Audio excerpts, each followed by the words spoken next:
moment où ils viennent pour représenter leurs États respectifs, je crois que c'est la volonté de leurs États qui est exprimée dans ce cas-ci. Et il y a aussi l'objet et la cause d'un contrat. L'objet, c'est ce que nous disons.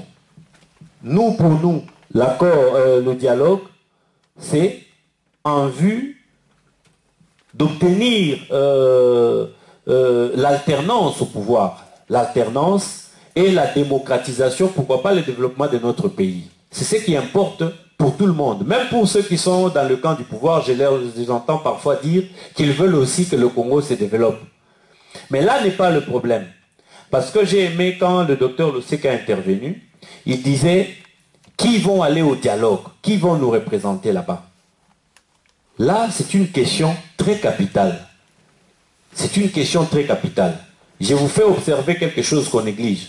Monsieur Malou Malou, quand il a intervenu sur la scène internationale dans le cadre du Congo, c'était comme un représentant de la société civile du Nord Kivu. Ceux qui connaissent l'affaire de Sun City s'en souviendront. Mais aujourd'hui, M. Malou Malou se retrouve où? M. Malou Malou se retrouve au service du pouvoir contre lequel presque, ou encore face auquel il était neutre à l'époque, en 2002, à Sun City. Il n'est pas le seul. Je citerai encore M. Raymond Chibanda, par exemple. Quand il venait à Sun City, c'était pour le compte de l'opposition politique. Aujourd'hui, M. Raymond Chibanda se retrouve où? Il se retrouve au pouvoir, dans la majorité au pouvoir. Maintenant, la question du docteur Luseke revient. La qualité de ceux qui partent pour nous représenter dans ces dialogues. Les futurs contractants de tous ces documents qui font aujourd'hui l'histoire de notre pays. Et là, nous, en tant que force du combat intelligent, nous invitons tous les mouvements politiques, toutes les associations, tous les partis politiques à beaucoup travailler sur ce que nous appelons l'éducation citoyenne. Parce que là-dedans, quand vous n'avez pas préparé vos cadres à ce genre de rencontres, mais le cadre viendra, il va poser sa signature et il n'y accordera aucune importance. Demain ou après-demain, vous vous retrouverez en face de lui dans un camp qu'il combattait hier. C'est là le problème. Pour conclure, bref, nous disons un dialogue sans y associer la volonté du peuple, du souverain primaire, c'est un dialogue qui est voué à l'échec. Merci beaucoup. Merci. Vous pouvez passer le micro à M. Léon qui vient au nom de MLC. Merci beaucoup pour la parole.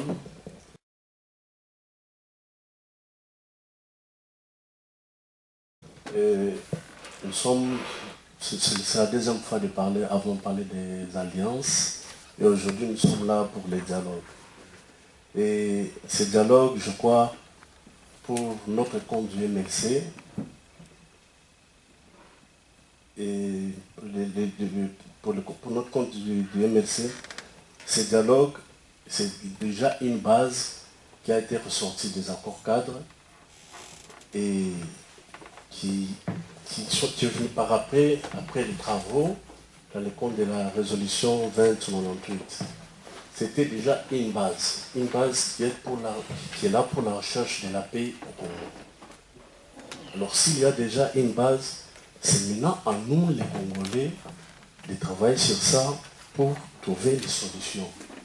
Pour nous, pour le compte du MLC, nous sommes prêts, nous sommes d'accord pour un dialogue qui est clair et net. Nous sommes prêts pour un dialogue qui est conforme pour tout ce qui est repris dans les résolutions 2098, parce qu'il y a beaucoup des engagements qui sont pris là-bas, qui doivent être respectés par tous les partis qui peuvent participer à ces dialogues. C'est pourquoi nous ne pouvons pas commencer à chercher quelle sorte de dialogue trouver, quelle sorte de dialogue prendre. Mais le dialogue qui est là, c'est d'abord le dialogue interne entre Congolais, mais assuré par les institutions internationales. Et là, nous pouvons avoir des engagements peut-être concrets. Parce que, vu tout ce qui est venu, M. Moukania nous a dit qu'il y a beaucoup, depuis 1960, il y a toujours des dialogues, mais nous allons où? Et c'est sûr que peut-être avec la résolution 2098, on aura la solution, on ne sait pas.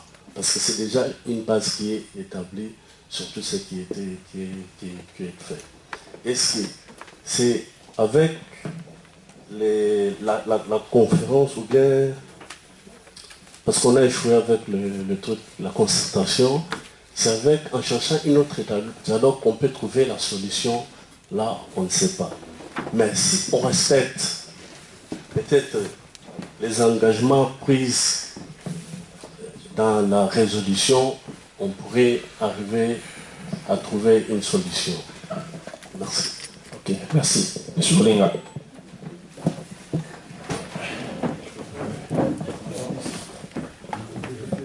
Modérateur.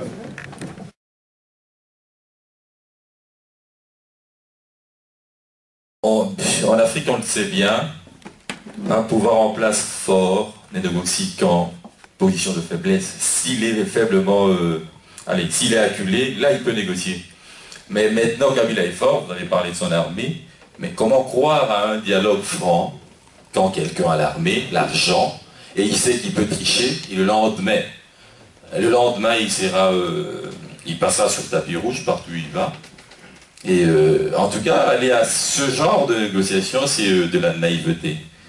Je devais parler également de la communauté internationale.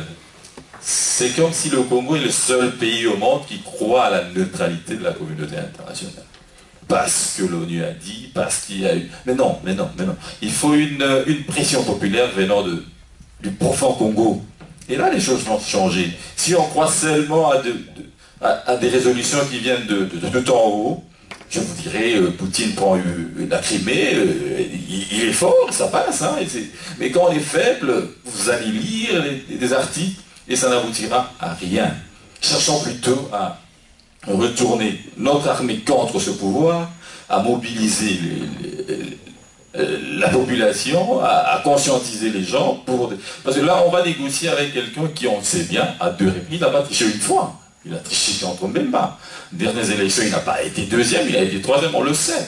Et il va tricher, puis après s'inscrire des conciliabus. Et maintenant, son seul souci, c'est modifier la Constitution. Mais par ce dialogue-là, on ressortira encore bête, parce qu'il va trouver une astuce pour changer la Constitution bonnement. Il faut encore un mandat, puis il partira. Allez, tous les faux opposants rentrer dans le gouvernement. Parce que là, je suis vraiment dans la réalité des choses. Hein. Il ne faut pas vraiment être trop théoricien, trop intello pour... non, il faut vraiment être sur terre. Donc, ne pas croire à la neutralité de la communauté internationale, croire en nous-mêmes, changer la mentalité de cette population-là, surtout de l'armée, pour combattre l'ennemi. Merci. Merci. Alors je reviens...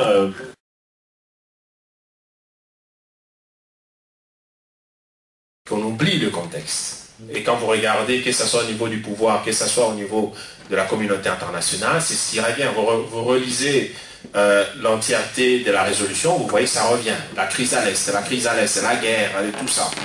Donc ne mettons pas ça de côté. Et peut-être...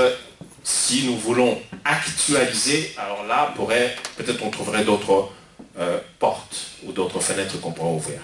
Je voulais seulement préciser une chose, parce qu'il y a à peu près 4 ou 5 personnes qui veulent absolument parler. Je crois qu'il a été clair. Nous n'avons consommé que 30 minutes. Voilà, et nous en avons pour 2 heures aujourd'hui. Parce que là, j'ai une forte pression, je voulais quand même dire...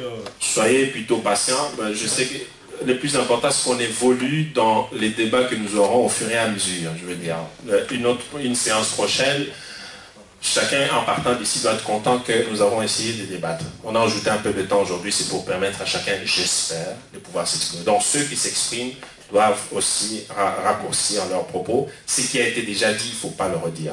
Merci. Je passe la parole à Prodec. Allô, monsieur Calo.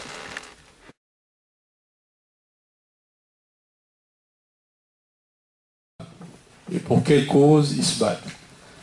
Je suis désolé de le faire hein, et de le dire, parce que les gens, c'est comme si c'était un éternel recommencement. Hein. Maintenant, les gens s'agitent, les élections approchent, il y a des anti, des pros, et puis ceux qui sont neutres, qui ne savent pas quoi faire, exactement comme c'était en 2005. C'est exactement le même schéma. Et ça, c'est voulu quelque part aussi au niveau international. Parce que dans l'entretemps, le business continue toujours. Ça, je ne vous informe rien. Tous les jours, les avions montent, décollent avec des sacs de coltan et tout ça. Et la communauté internationale, c'est complet dans cette situation. La MONUSCO est là, tout va bien. Et ceux qui sont venus à la conférence à l'Union européenne, au Parlement européen, le 5 novembre, ils ont vu. Martin Kobler était là, Koen Vervaek était là, Marianne Delcheva était là. Pour finir, tous ces gens-là, ils m'ont vu avec Paul Sarko, hop, ils ont coupé la partie débat. Il n'y a pas eu de débat. Donc ils sont venus tout contents d'être revenus d'un safari, quoi, en fait. C'est comme ça, c'est exactement. Ces messieurs-là, quand ils m'ont vu, ils m'ont demandé si je ne voulais pas prendre photo avec eux. Et quand je suis venu avec des dossiers consistants, notamment, puisque ce jour-là, il y avait un autre débat au niveau du Parlement qui parlait du système BioDev, pour ceux qui, c'est trop technique, hein, pour ceux qui ne savent pas, c'est le système de contrôle du flux migratoire par les données biométriques, empreintes digitales et tout ça. Donc, je suis venu vers eux, ils pensaient que j'étais venu pour prendre une photo, et quand j'ai soulevé ce dossier-là, ils ont tous fui. Ils ont fui pourquoi ? Parce que la falsification qu'ils ont fait au Congo du nombre d'électeurs, où on ne sait plus qui est qui au Congo, ça a une implication ici, au niveau de l'espace Schengen. Donc les gens qui rentrent, qui obtiennent des visas, on ne sait pas exactement si c'est vraiment ces personnes-là, en fait. Donc, ce qu'ils ont fait comme bêtise depuis 2005 au Congo, ça revient jusqu'ici au niveau du contrôle des flux migratoires. Raison pour laquelle ils avaient coupé le débat. Je ne sais pas si Mitch était là.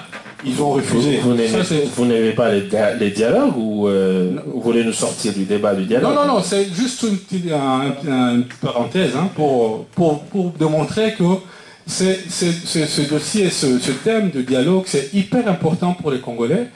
On doit savoir où on va pourquoi, tel que l'a posé le docteur Le Séqué. On va pourquoi, pour faire quoi, qui y va, dans quel objectif et comment on arrive à obtenir un résultat. Bon, d'un point de vue de la Prodec, les choses sont claires. Il faut qu'il y ait dialogue pour réformer la CNI, puisqu'on ne peut pas avoir accédé au pouvoir avec des conciliabules. Hein, le temps des conciliabules est déjà passé. Maintenant, avec tout ce qu'on a obtenu comme connaissance au niveau du contrôle du fichier électoral, je crois que c'est une opportunité et le pouvoir, je pense qu'il n'aura pas d'autre choix que de s'y plier. Donc, pour résumer, pour nous, il faut aller au dialogue en restreignant l'objet du dialogue sur le fichier électoral, enfin sur le processus électoral tel que l'a dit en quelques lignes Papicho, en essayant d'intégrer au niveau de la CNI des experts internationaux et de la société civile qui sont, pour finir, acquises au changement, puisque tout le monde le sait, en face de nous, le pouvoir, il a aussi ses experts qui travaillent pour la tricherie. Et juste pour vous faire rire, aujourd'hui, s'il faut organiser des primaires au niveau du PPRD et qu'on nomme Malou Malou pour le faire, le PPRD va refuser Malou Malou. Mais le PPRD nous impose Malou Malou pour organiser les élections au niveau national. C'est pour vous montrer plus ou moins dans quelle absurdité se trouve la République démocratique du Congo.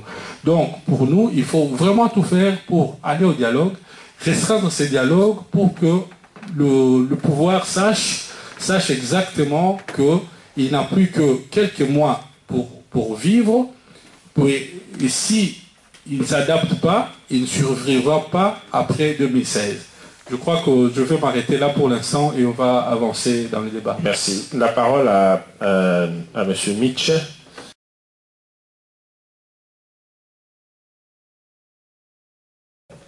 Pourquoi j'ai dit ça?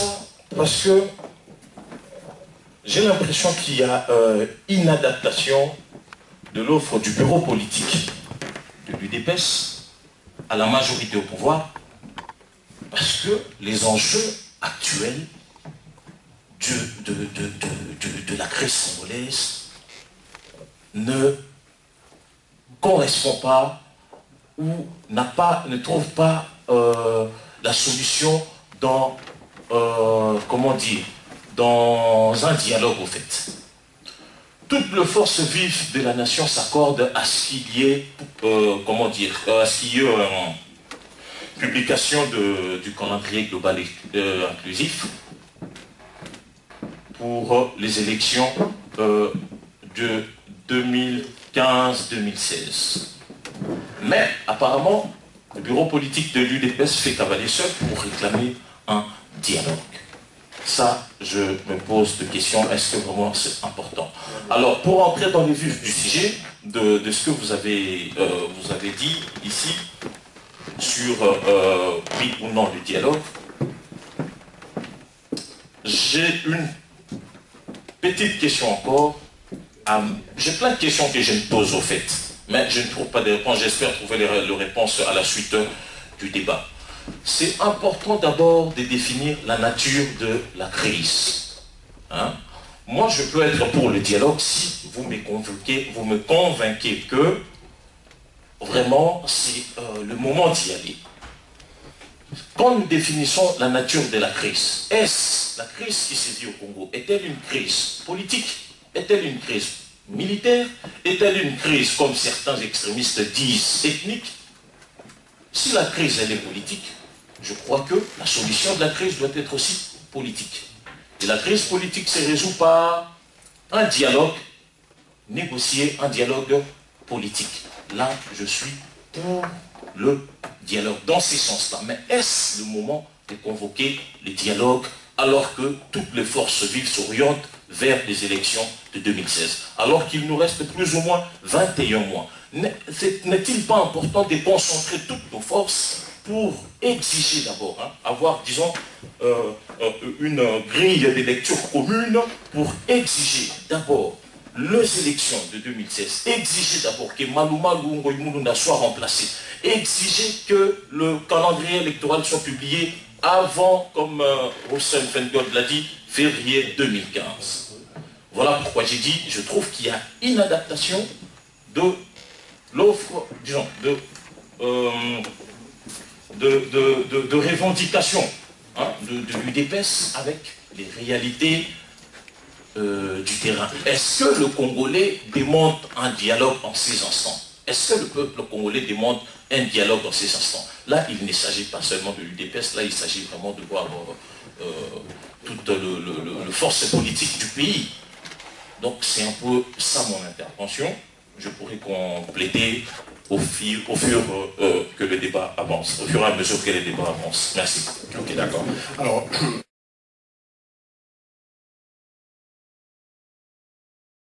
voilà, nous sommes un pays indépendant, souverain, et résolution, bons offices, non. Le dialogue, il a déjà fait sa concertation. D'autres pensent que non. Quand vous signez quelque chose à l'international, vous devez veiller à son application sous peine de votre crédibilité et de votre de subir le discrédit au point de vue international. Donc c'est ça, cette dimension qui peut nous donner une autre vision, un autre regard par rapport à notre débat actuel. Considérons que le temps presse pour nous. En 2016, il ne sera plus président. Mais d'ici là, il ne participera pas, il ne collaborera. Il n'y a plus. On pourra revenir si jamais... mais ça va, parce que je voulais déjà revenir sur la notion de non-exclusivité si cela ne représente pas une contrainte par rapport et à la communauté internationale et par rapport au pouvoir en place. Parce qu'à partir du moment où on pourrait toujours réclamer l'exclusion d'une partie, ça pourrait représenter, mais bon, on reviendra avec ça dans le débat. Je vais donner la parole maintenant à M. Kabanda.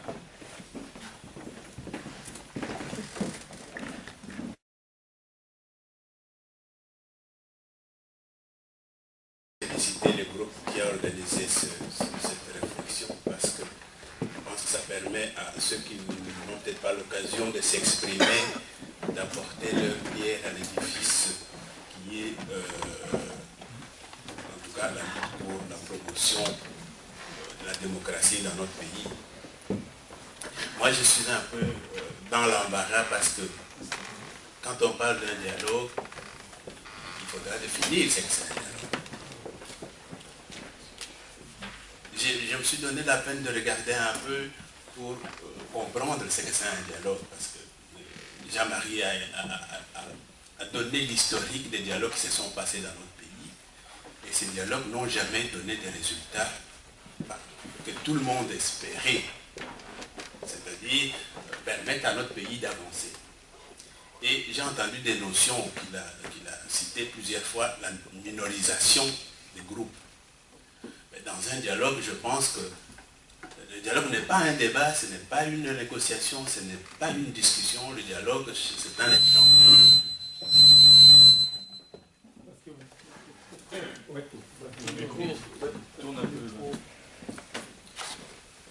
Le dialogue est censé être un échange d'un faisceau d'arguments entre les participants au dialogue. Et il n'y a aucun groupe qui va pour imposer ses opinions sur l'autre. Ça, c'est la définition du dialogue. Le dialogue, c'est un échange et ça suppose deux ou trois exigences préalables. C'est que, entre les participants au dialogue, il y ait une écoute active, qu'il y ait une humilité sincère et surtout qu'il y ait un respect mutuel entre les participants au dialogue. Je pense que ces trois éléments n'ont jamais été remplis dans les dialogues qui se passent dans notre pays. Et je pense qu'ici aussi, quand nous parlons de ce dialogue qui est encouragé et promu, enfin, en tout cas dans la résolution, je vois qu'il y avait déjà une résolution en 2012, la 2053, qui parlait déjà d'encourager et de faciliter le dialogue entre les Congolais. Donc dans ces dialogues tels qu'il est entendu ici, tel que je viens d'entendre, surtout l'intervention du confrère avec la détermination de l'UDPS de dire à Kabila après dialogue qu'il n'est plus président, on ne peut pas dialoguer avec le pouvoir. Parce qu'eux, ils ne vont pas aller sachant que l'autre partie va demander que leur président soit écarté. Je parle ici en tant pas quelqu'un partisan d'une enseigne quelconque. Ici, j'essaie de faire une réflexion intellectuelle. Donc, dans ces dialogues tels qu'on l'entend normalement, je ne pense pas que ces dialogues peuvent avoir lieu au Congo. Alors, il faut parler d'autre chose. C'est quoi cette autre chose? Parce que si on parle d'un dialogue comme il doit se passer, moi je ne crois pas que cela est possible dans la situation actuelle. Le pouvoir en place n'a pas de respect pour l'opposition.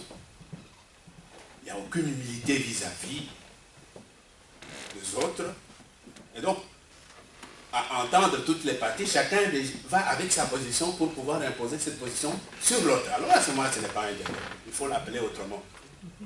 Et à ce stade, moi je dirais plutôt qu'il faut choisir ce qu'il faut promouvoir dans le pays pour arriver à résoudre la crise congolaise. Je m'arrête pour l'instant à ce niveau-là. Ok, merci. Je ne veux pas aborder les questions qui sont soulevées, je pense qu'on va y revenir peut-être après. On y reviendra certainement. Alors je vais passer la parole maintenant à M. Balokuna.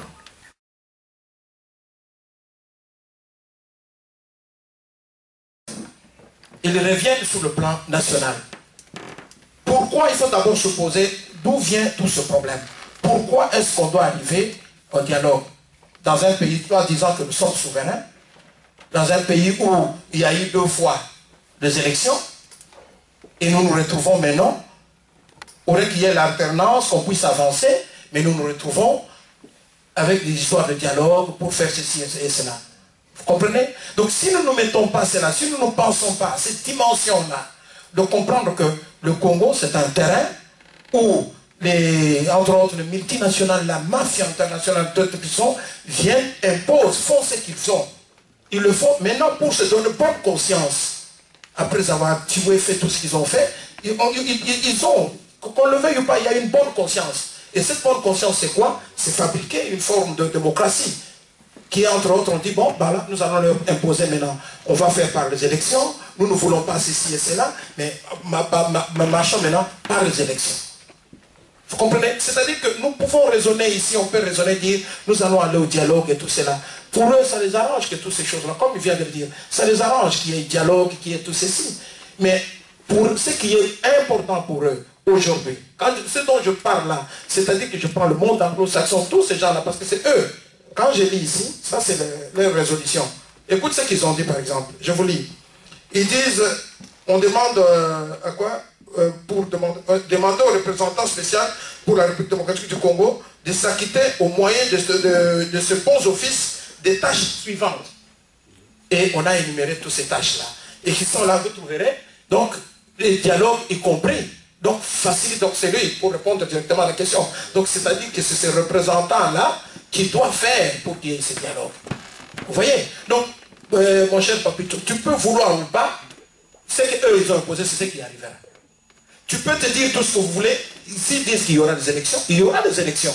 Parce que vous n'êtes même pas maître, ni maître de votre propre pays. Vous ne dirigez rien.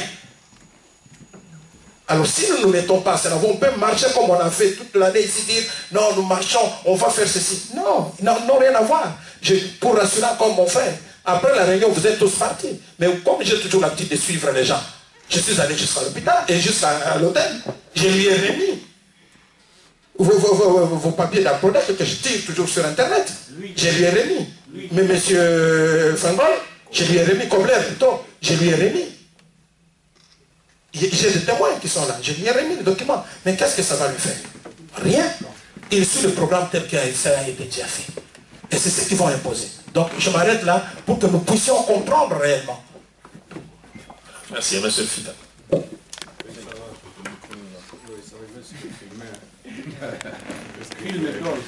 Ah oui.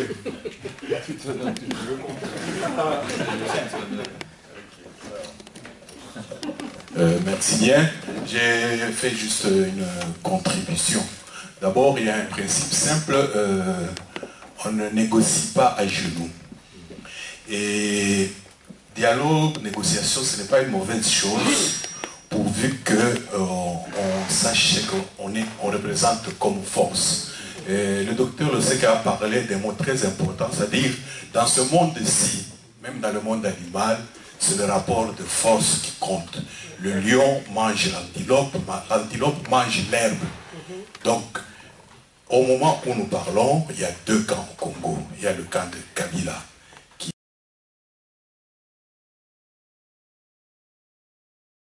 vous signez une convention, c'est un contrat. Dans le cadre de l'accord cadre, quels sont les engagements qui ont été pris par le gouvernement congolais?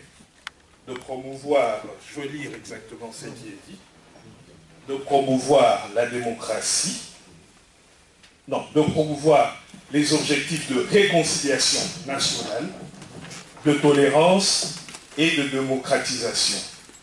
Je dirais que le camp Kabila, qui a signé les accords d'Addis Abeba, ils peuvent dire que lorsque nous avons organisé les concertations nationales, nous avons répondu à l'engagement que nous avons pris.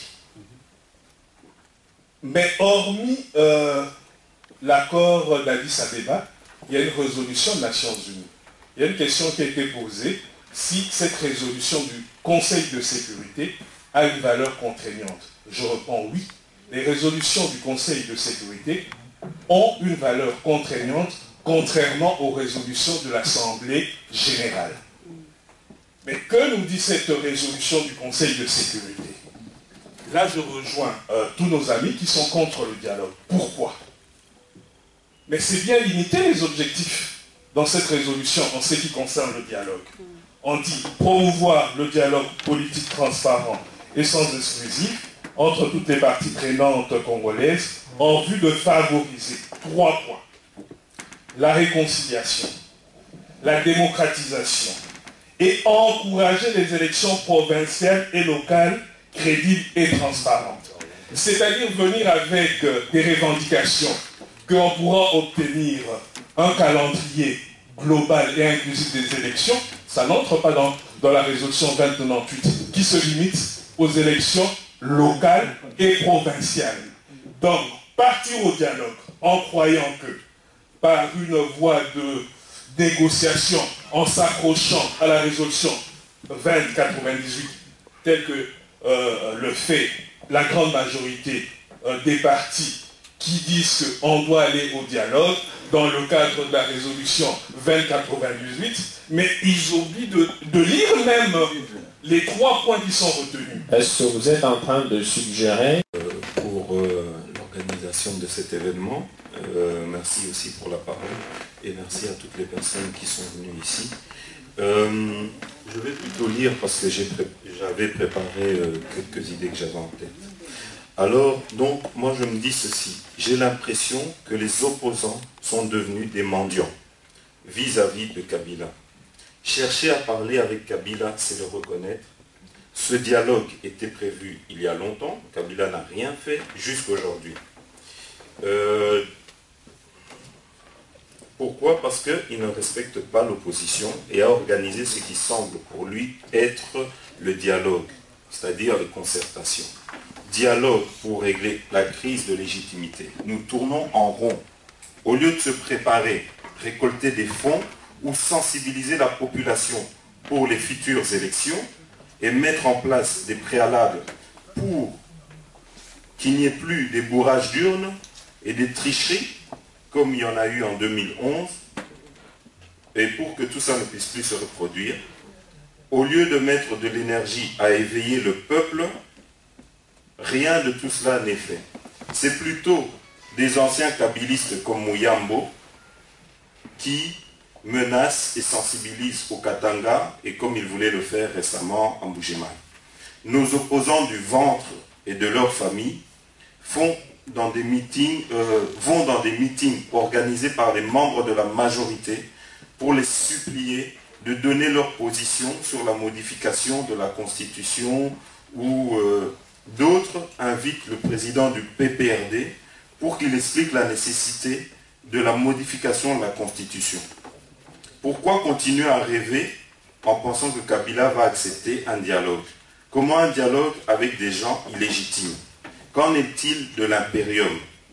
On cherche à prolonger le mandat de Kabila avec le dialogue que nous réclamons à corps et cris. J'ai l'impression qu'on mène le peuple en bateau et les opposants congolais sont devenus des illusionnistes.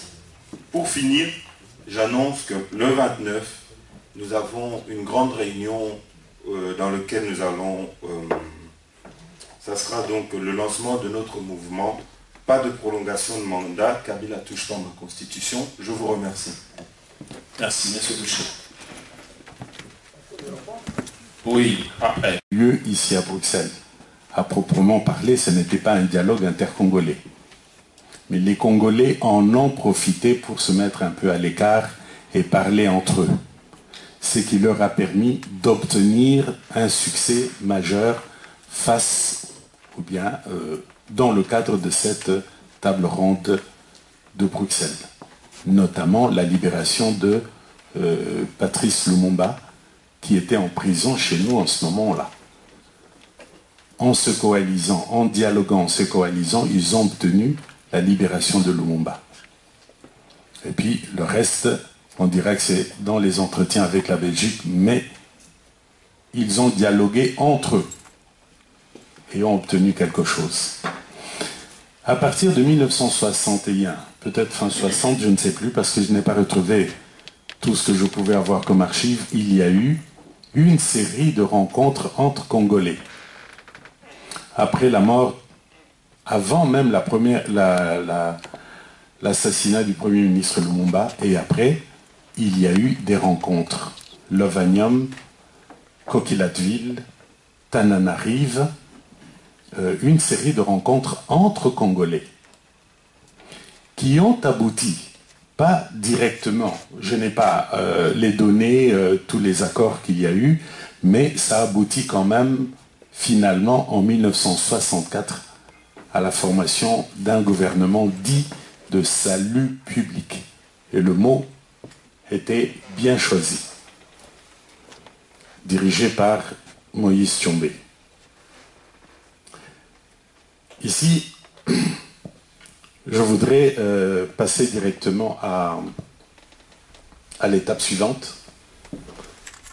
C'est 1992-93, où il y a eu la conférence nationale souveraine à Kinshasa, qui a abouti aussi à un gouvernement d'union nationale dirigé par M. Étienne Tshisekedi.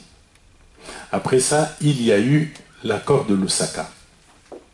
L'accord de Lusaka, c'était une série de réunions préparatoires et finalement, dialogue entre Congolais à Lusaka avec l'accord de Lusaka. Plus tard, 2002, il y a eu Sun City 1 et Sun City 2 avec toutes les rencontres préparatoires, Cotonou, Addis Abeba, Gaborone. Et puis, à Sun City, il y a eu cet accord-là qui a été signé en 2002. Donc, il y a une série de dialogues. Il faut se demander pourquoi il y a eu une série de dialogues. On peut remarquer que c'était toujours à la suite des conflits armés notamment. Et ces conflits armés ne sont pas arrivés comme ça. Il y a eu des problèmes.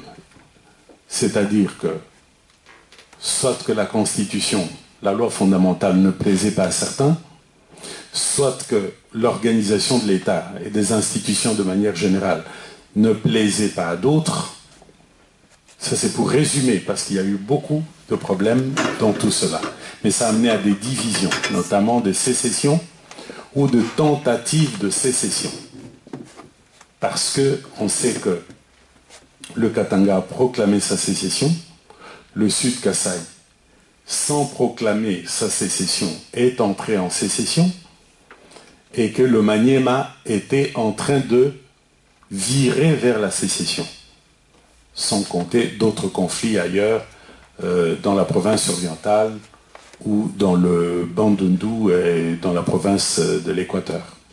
Donc chaque fois, il y a eu des problèmes autour des institutions, mais aussi autour des conflits post-électoraux.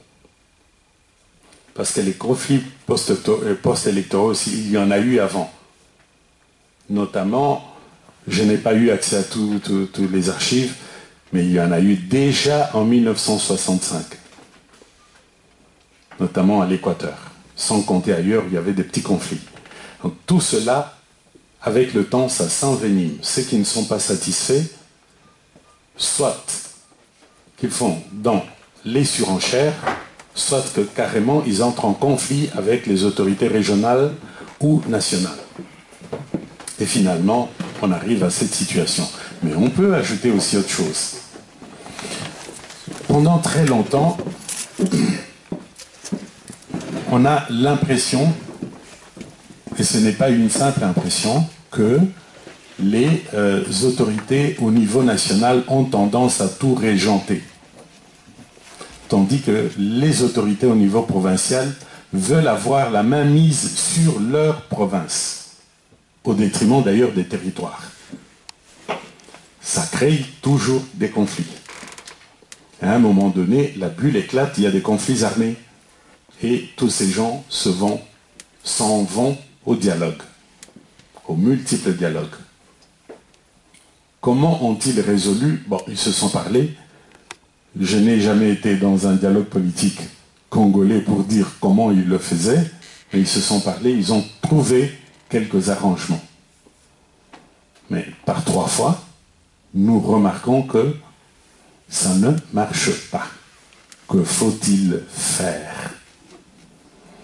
Est-ce qu'il faut aller voir les méthodes de dialogue? Est-ce qu'il faut voir le format? Combien de personnes y avait-il? Faut-il des formats réduits ou étendus? La représentativité ou la représentation des partis politiques, de la société civile. Est-ce que la société civile doit y être? Parce qu'elle est partout. Doit-elle y être? Vers qui penche-t-elle? Comment se comporte-t-elle? Le pouvoir en place, comment se comporte-t-il au dialogue? Accepte-t-il ce qui se passe?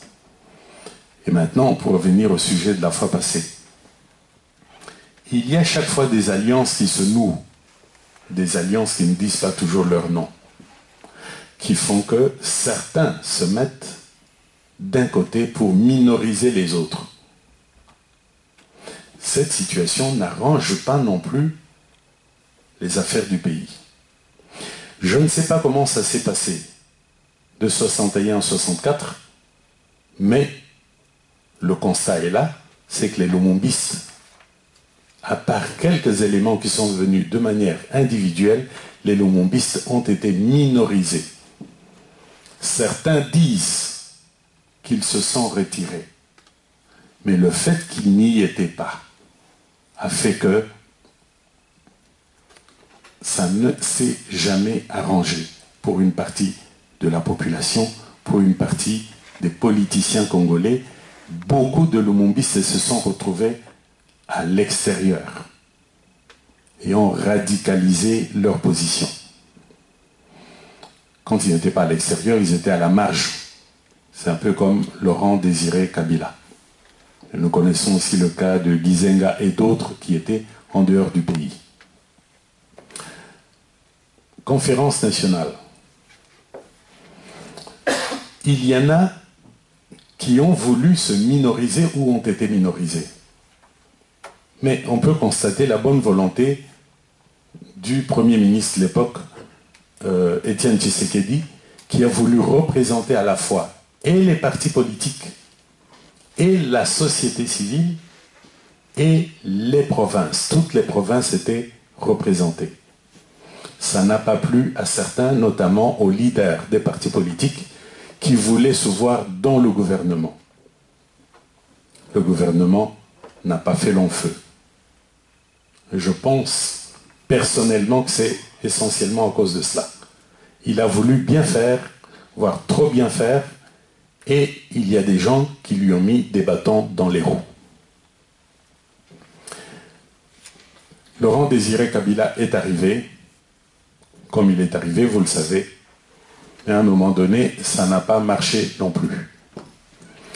Il n'a pas composé avec ses compatriotes qui étaient restés à l'intérieur. Il a voulu lui choisir avec qui il allait travailler. Conséquence, les conflits ont continué. Donc, le fait de minoriser les gens crée toujours des problèmes. Comment allons-nous maintenant procéder? C'est la question que je pose aux intervenants, puisque